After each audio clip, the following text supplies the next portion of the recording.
India's ONGC poised for a dramatic comeback in Syria's oil fields, but only under the right conditions. Imagine a world where energy giants tiptoe back into a war-torn nation, eyeing vast oil reserves held in limbo for over a decade.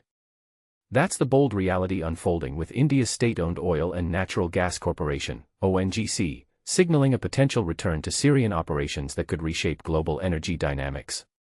But here's where it gets controversial. Is this a shrewd business move, or a risky gamble that entangles India in geopolitics it might regret? Let's break it down for those new to the oil industry. Upstream operations refer to the initial stages of oil and gas production, like exploring and extracting resources from the ground. Think drilling wells and pumping crude before it gets refined or sold. ONGC, through its international subsidiary ONGC Vij Ltd, has publicly declared readiness to jump back in once normalcy prevails in Syria. Company leaders are actively tracking the situation and stand prepared to re-enter if political stability and safety allow, as reported by The National. This marks the first open hint in more than 10 years that ONGC might revive its efforts there. To understand the backstory, ONGC Vij once held significant interests in Syria's Al Furat Petroleum Company, a key player in the country's energy sector.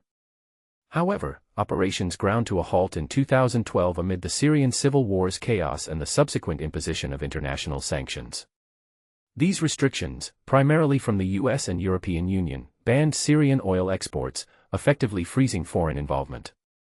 Despite this, ONGC Vij retained legal rights to its projects but pulled out production teams and stopped activities to comply with the rules. This potential restart aligns with India's wider strategy to strengthen energy ties across the Middle East and Eurasia. The company is broadening its global presence, including launching a new unit for trading crude oil and refined products via its Singapore-based office, as detailed in the New Indian Express. For now, though, their Syrian holdings remain in a holding pattern, awaiting diplomatic shifts.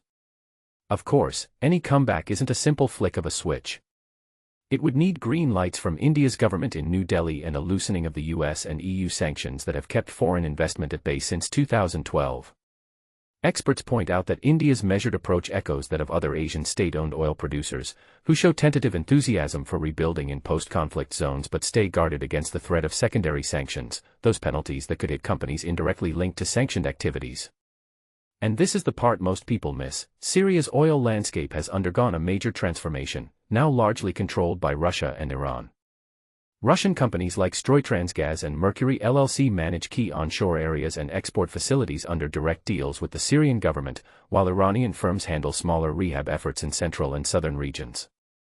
For ONGC or similar Asian players to rejoin, they'd likely need to collaborate with these dominant forces, navigating a web of alliances and agreements, as explored in oilprice.com's deep dive. This shift highlights a bigger geopolitical chess game. With Western powers sidelined, Moscow and Tehran have stepped in, securing long-term contracts that blend oil services with security guarantees. For beginners wondering why this matters, think of it as a high-stakes partnership where energy deals come packaged with political protection in a region still simmering with tension. But let's stir the pot. Some might argue that India's involvement could inadvertently prop up a regime accused of war crimes, raising ethical questions about profiting from conflict.